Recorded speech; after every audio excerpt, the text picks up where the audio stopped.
Hello ಎಲ್ರಿಗೂ ನಮಸ್ಕಾರ. Welcome back to Bhagya creation. ಯಾರ್ಯಾರು ನನ್ನ ಚಾನಲ್ನ ಹಾಗೆ ನೋಡ್ತಾ ಇದ್ದೀರಾ ದಯವಿಟ್ಟು ಸಬ್ಸ್ಕ್ರೈಬ್ ಮಾಡ್ಕೊಂಡು ನೋಡಿ. ಇವತ್ತು ನಾನು ಪಾಲಕ್ ಚಿಕನ್ ಗ್ರೇವಿ ಮಾಡ್ತಾಯಿದ್ದೀನಿ. ತುಂಬಾ ಟೇಸ್ಟಿಯಾಗಿರುತ್ತೆ. ಅದಕ್ಕೆ ನಾನು ತಗೊಂಡಿರೋದು ಅರ್ಧ kg ಚಿಕನ್ನು, 1 ಕಟ್ಟು ಪಾಲಕ್ ಸೊಪ್ಪು, ಮತ್ತು 1.5 ಟೇಬಲ್ ಸ್ಪೂನಷ್ಟು ಅಚ್ಚ ಖಾರದ ಪುಡಿ, ಕೊತ್ತಂಬರಿ ಸೊಪ್ಪು, ಗರಂ ಮಸಾಲ 1 ಟೇಬಲ್ ಸ್ಪೂನು, ಮತ್ತು ಈರುಳ್ಳಿ, ಟೊಮೊಟೊ, ಮತ್ತು 3 ಟೇಬಲ್ ಸ್ಪೂನಷ್ಟು ಧನಿಯಾ ಪೌಡರು, 2 ಮರಾಠಿ ಮೊಗ್ಗು, 2 ಲವಂಗ, 2 ಏಲಕ್ಕಿ, 1 ಪೀಸು ಚಕ್ಕೆ, 1 ಪಲಾವ್ ಎಲೆ, ಅರಿಶಿನ ಪುಡಿ, ಮತ್ತು ಶುಂಠಿ ಬೆಳ್ಳುಳ್ಳಿ ಪೇಸ್ಟು. ಇವಾಗ ನಾವು ಮೊದಲಿಗೆ ಗ್ಯಾಸ್ ಹಚ್ಚಿ ಒಂದು ಪಾತ್ರೆಯಲ್ಲಿ ನೀರು ಇಟ್ಕೊಳ್ಳೋಣ. ನಾವು ಎಲ್ಲ ರೆಡಿ ಮಾಡಿ ಇಟ್ಕೊಂಡ್ಬಿಟ್ರೆ ಬೇಗನೆ ಆಗೋಗುತ್ತೆ. ಇವಾಗ ನೀರು ಕಾಯ್ದಿದೆ. ನಾನು ಸೊಪ್ಪನ್ನ ಎಲ್ಲ ಸೋಸಿ ವಾಶ್ ಮಾಡಿ ಇಟ್ಕೊಂಡಿದ್ದೆ. ಇವಾಗ ಅದನ್ನು ನೀರು ತುಂಬ ಬಿಸಿಯಾಗಿದೆಯಲ್ಲ ಅದಕ್ಕೆ ಹಾಕ್ಕೋತಾ ಇದ್ದೀನಿ.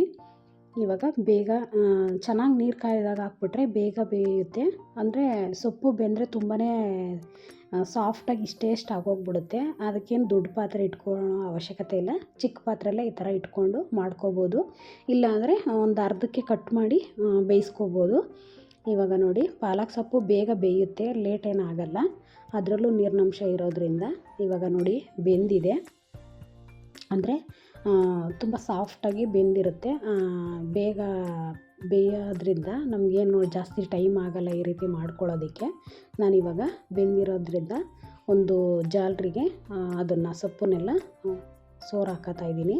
ಏಕೆಂದರೆ ಸ್ವಲ್ಪ ನೀರು ಎಲ್ಲ ಸೋರ್ಕೊಂಡು ಇದು ಸೊಪ್ಪು ನಮಗೆ ಪೇಸ್ಟ್ ಮಾಡ್ಕೊಳ್ಳೋದಕ್ಕೆ ಬೇಕು. ಇವಾಗ ನೋಡಿ ಚೆನ್ನಾಗಿ ನೀರೆಲ್ಲ ಈ ಥರ ಸೋರಿಸ್ಕೊಳ್ಳಿ, ಸ್ವಲ್ಪನೂ ನೀರು ಬೇಡ. ಈಗ ಇದನ್ನು ಒಂದು ಪ್ಲೇಟ್ಗೆ ಸೊಪ್ಪೆಲ್ಲ ಹಾಕ್ಕೊಂಡು ಸ್ವಲ್ಪ ತಣ್ಣಗಾಗೋಕ್ಕೆ ಬಿಡೋಣ. ಇದು ತಣ್ಣಗಾಗಬೇಕು, ಬಿಸಿದು ರುಬ್ಬೋಕ್ಕಾಗೋದಿಲ್ಲ. ಅದಕ್ಕೆ ತಣ್ಣಗೆ ಮಾಡ್ಕೊಳ್ಳೋಣ. ಇದು ತಣ್ಣಗಾಗೋದ್ರೊಳಗೆ ನಾವು ಇವಾಗ ಮೊದಲಿಗೆ ಗ್ಯಾಸ್ ಹಚ್ಕೊಂಡು ಒಂದು ಬಾಣಲಿ ಇಟ್ಕೊಳ್ಳೋಣ. ಅದಕ್ಕೆ ಇವಾಗ ಒಂದು 4 ಟೇಬಲ್ ಸ್ಪೂನಷ್ಟು ಎಣ್ಣೆ ಹಾಕ್ಕೊಳ್ಳೋಣ. ಪಾತ್ರೆ ಚೆನ್ನಾಗಿ ಕಾಯ್ದಾಗ ಮಾಡೋಕೆ ಇಟ್ಕೊಬಿಟ್ರೆ ಫಾಸ್ಟಾಗಿ ಆಗೋಗ್ಬಿಡುತ್ತೆ. ಹಂಗಂತ ನೀವು ಜಾಸ್ತಿ ಉರಿಕೊಂಡೆಲ್ಲ ಮಾಡಬೇಡಿ. ಒಂದು ಮೀಡಿಯಮ್ ಫ್ಲೋಲ್ಲಿ ಇಟ್ಕೊಂಡು ನೀವು ಅಡುಗೆಗಳು ಮಾಡಿದ್ರೆ ತುಂಬಾ ಟೇಸ್ಟಿಯಾಗಿ ಆಗುತ್ತೆ. ಇವಾಗ ನೋಡಿ ಎಣ್ಣೆ ಕಾಯ್ದಿದೆ. 2 ಮರಾಠಿ ಮೊಗ್ಗು, 2 ಏಲಕ್ಕಿ, ಮತ್ತು 2 ಲವಂಗ, ಮತ್ತು 1 ಪೀಸು ಚಕ್ಕೆ, ಮತ್ತು 1 ಪಲಾವ್ ಎಲೆ ಇಷ್ಟು ಹಾಕಿ ಸ್ವಲ್ಪ ಫ್ರೈ ಮಾಡ್ಕೊಳ್ಳಿ. ಅದೇನು ಜಾಸ್ತಿ ಹೊತ್ತು ಎಣ್ಣೆ ಕಾಯ್ದಾಗ ಹಾಕ್ಬಿಟ್ರೆ ಆಗೋಗ್ಬಿಡುತ್ತೆ. ಇವಾಗ ಸಣ್ಣಗೆ ಕಟ್ ಮಾಡಿರೋ ಅಂಥ ಈರುಳ್ಳಿನ ಹಾಕೋತಾ ಇದ್ದೀನಿ. ಇವಾಗ ಸ್ವಲ್ಪ ಫ್ರೈ ಮಾಡ್ಕೊಳ್ಳಿ. ಆದರೆ ಸ್ವಲ್ಪ ಕಲರ್ ಚೇಂಜ್ ಆದರೆ ಸಾಕು. ಮತ್ತು ನಾವು ಟೊಮೊಟೊ ಹಾಕ್ದಾಗಲೂ ಚೆನ್ನಾಗಿ ಫ್ರೈ ಮಾಡ್ತೀವಲ್ವ, ಹಾಗಾಗಿ ಇದು ಫುಲ್ಲು ಫ್ರೈ ಆಗೋ ಅವಶ್ಯಕತೆ ಇಲ್ಲ. ಒಂದು ಸ್ವಲ್ಪ ಫ್ರೈ ಆದ ತಕ್ಷಣ ಬೇಗ ಆಗಲಿ ಅಂದರೆ ಒಂದು ಚಿಟಿಕೆಯಷ್ಟು ಪುಡಿ ಉಪ್ಪನ್ನ ಹಾಕ್ಕೊಳ್ಳಿ. ಆಗ ಬೇಗ ಫ್ರೈ ಆಗುತ್ತೆ. ನಾನು ಒಂದು ಚಿಟಿಕೆ ಉಪ್ಪು ಹಾಕ್ಕೊಂಡು ಫ್ರೈ ಮಾಡಿಕೊಂಡೆ. ನೋಡಿ ಇವಾಗ ಸ್ವಲ್ಪ ಫ್ರೈ ಆಗಿದೆ. ಇವಾಗ ನಾವು ಇದಕ್ಕೆ 1 ಟೇಬಲ್ ಸ್ಪೂನಷ್ಟು ಶುಂಠಿ ಬೆಳ್ಳುಳ್ಳಿ ಪೇಸ್ಟನ್ನು ಹಾಕ್ಕೊಳ್ಳೋಣ. ಹಾಕ್ಕೊಂಡು ಸ್ವಲ್ಪ ಹಸಿ ವಾಸನೆ ಹೋಗೋವರೆಗೂ ಫ್ರೈ ಮಾಡ್ಕೊಳ್ಳೋಣ. ಆದಷ್ಟು ನಾವು ಶುಂಠಿ ಬೆಳ್ಳುಳ್ಳಿ ಪೇಸ್ಟ್ ಮನೇಲಿ ಮಾಡಿಕೊಂಡ್ರೆ ತುಂಬಾ ಒಳ್ಳೆಯದು. ಮತ್ತು ಅಂಗಡಿಲಿ ತಂದು ಮಾಡೋ ಫ್ಲೇವರ್ಗೂ ಮತ್ತು ನಾವು ಮನೇಲೇ ಮಾಡಿರೋ ಅಂಥ ಶುಂಠಿ ಬೆಳ್ಳುಳ್ಳಿ ಫ್ಲೇವರ್ಗೂ ತುಂಬಾ ಡಿಫ್ರೆಂಟ್ ಇರುತ್ತೆ. ನೀವು ಅದರಲ್ಲೂ ಅಡುಗೆ ಮಾಡಿ ಅದು ಒಂಥರ ಟೇಸ್ಟ್ ಬರುತ್ತೆ. ನಾವು ಮನೇಲೇ ಮಾಡಿರೋದು ಮಾಡಿದ್ರೆ ಇನ್ನೂ ಚೆನ್ನಾಗಿರೋ ಟೇಸ್ಟ್ ಬರುತ್ತೆ. ಈಗ ಹಸಿ ವಾಸನೆ ಹೋಗಾದ್ಮೇಲೆ ಶುಂಠಿ ಬೆಳ್ಳುಳ್ಳಿದು ಸ್ವಲ್ಪ ಸಣ್ಣ ಕಟ್ ಮಾಡ್ಕೊಂಡಿರಬೇಕು ಟೊಮೊಟೊ, ಅದನ್ನು ಹಾಕ್ಕೊಂಡು ಇವಾಗ ನಾನು ಸ್ವಲ್ಪ ಉಪ್ಪು ಹಾಕ್ಕೋತಾ ಇದ್ದೀನಿ. ಏಕೆಂದರೆ ನಾನು ಈರುಳ್ಳಿಗೆ ಒಂದು ಚಿಟಿಕೆ ಅಷ್ಟು ಮಾತ್ರ ಹಾಕ್ಕೊಂಡಿದ್ದೆ. ಇವಾಗ ಅಂದರೆ ಇವಾಗಲೂ ಅಷ್ಟೇ ಒಂದು ಚಿಟಿಕೆಗಿನ ಒಂದು ಸ್ವಲ್ಪ ಹಾಕ್ಕೊಂಡಿದ್ದೀನಿ, ಬೇಗ ಸ್ಮ್ಯಾಶ್ ಆಗುತ್ತೆ ಟೊಮೊಟೊ ಅಂತ. ಇವಾಗ ಅದ್ರ ಜೊತೆಗೆ ಸ್ವಲ್ಪ ಅರಿಶಿನ ಪುಡಿ ಹಾಕ್ಕೊಂಡು ಚೆನ್ನಾಗಿ ಫ್ರೈ ಮಾಡ್ತಾಯಿದ್ದೀನಿ.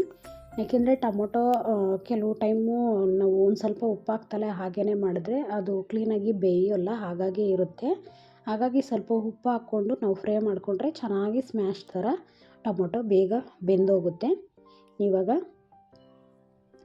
ಚೆನ್ನಾಗಿ ಫ್ರೈ ಆಗಿದೆ ನೋಡಿ ಈರುಳ್ಳಿ ಟೊಮೊಟೊ ಎಲ್ಲನ. ಇವಾಗ ಇದಕ್ಕೆ ನಾವು ಅಚ್ಚ ಖಾರದ ಪುಡಿನ ಆ್ಯಡ್ ಮಾಡ್ಕೊಳ್ಳೋಣ. ಹಾಗೆಯೇ ಧನಿಯಾ ಪೌಡರು ಅದು ಎರಡನ್ನೂ ಇವಾಗ ಹಾಕ್ಕೊಂಡು ಸ್ವಲ್ಪ ಫ್ರೈ ಮಾಡ್ಕೊಳ್ಳೋಣ. ಇವಾಗ ನಾವು ಇದನ್ನು ಸ್ವಲ್ಪ ಫ್ರೈ ಆದ ತಕ್ಷಣ ನಾನು ಚಿಕನ್ನೆಲ್ಲ ವಾಶ್ ಮಾಡಿ ಇಟ್ಕೊಂಡಿದ್ದೀನಿ. ಈಗ ಅದನ್ನು ಹಾಕ್ಕೊಳ್ಳೋಣ. ನಾವು ಎಷ್ಟೆಷ್ಟು ತೊಗೋತೀವೋ ಅದ್ರ ಮೇಲೆ ನಾವು ಸೊಪ್ಪನ್ನು ತೊಗೋಬೇಕಾಗುತ್ತೆ. ನಾನು ಚಿಕ್ಕ ಕಟ್ಟು ಒಂದು ಅರ್ಧ ಕಟ್ಟು ಪಾಲಕ್ ಸೊಪ್ಪು ತೊಗೊಂಡಿದ್ದೀನಿ ಅರ್ಧ ಕೆ ಜಿ ಚಿಕನ್ಗೆ. ನೀವು 1 ಕೆ ಜಿ ಚಿಕನ್ಗಾದರೆ ನೀವು ದೊಡ್ಡ ಕಟ್ಟು ತೊಗೋಬೋದು. ಇವಾಗ ಚೆನ್ನಾಗಿ ಮಿಕ್ಸ್ ಮಾಡ್ಕೊಳ್ಳೋಕ್ಕಿಂತ ಮುಂಚೆನೇ ನಾವು ಸ್ವಲ್ಪ ಕಲ್ಲುಪ್ಪು ಹಾಕ್ಕೊಬಿಡ್ಬೇಕು. ಏಕೆಂದರೆ ನಾವು ಇವಾಗ ಮಿಕ್ಸ್ ಮಾಡ್ಕೊಂಬಿಟ್ರೆ ಉಪ್ಪನ್ನ ಕ್ಲೀನಾಗಿ ಉಪ್ಪು ಖಾರ ಎಲ್ಲ ನೀಟಾಗಿ ಹಿಡಿಯುತ್ತೆ. ಹಾಗೆ ಇವಾಗ ಫಸ್ಟಿಗೆ ನಾವು ಉಪ್ಪು ಹಾಕ್ಕೊಂಡ್ರೆ ತುಂಬಾ ಟೇಸ್ಟು ಇರುತ್ತೆ ಚಿಕನ್ಗೆಲ್ಲ. ಆಮೇಲೆ ಹಾಕ್ಕೊಂಡ್ರೆ ನಿಜ ಟೇಸ್ಟೇ ಇರೋಲ್ಲ ಚಿಕನ್ನೆಲ್ಲ. ಇವಾಗ ಚೆನ್ನಾಗಿ ಮಿಕ್ಸ್ ಮಾಡಿ. ಸ್ವಲ್ಪ ಡಿಸ್ಟರ್ಬೆನ್ಸ್ ಇದೆ, ಸ್ವಲ್ಪ ಅವರು ಇವರು ಮಾತಾಡೋದು, ಅಡ್ಜಸ್ಟ್ ಮಾಡ್ಕೊಳ್ಳಿ. ಇವಾಗ ನೋಡಿ ಎಲ್ಲ ಮಿಕ್ಸ್ ಮಾಡಿ ಒಂದು ಸ್ವಲ್ಪ ಬಾಯಿ ಮುಚ್ಚಿಬಿಟ್ಟು ಬೇಯೋಕ್ಕಿಡೋಣ. ಇವಾಗ ನಾನು ಪಾಲಕ್ ಸೊಪ್ಪನ್ನ ಏನು ತೊಗೊಂಡಿದ್ದೆ ಬೇಯಿಸಿ ಆರೋಕ್ಕೆ ಬಿಟ್ಟಿದ್ನಲ್ಲ ಅದನ್ನು ನಾನು ಪೇಸ್ಟ್ ಮಾಡ್ಕೊಂಡು ಇಟ್ಕೊಂಡಿದ್ದೀನಿ.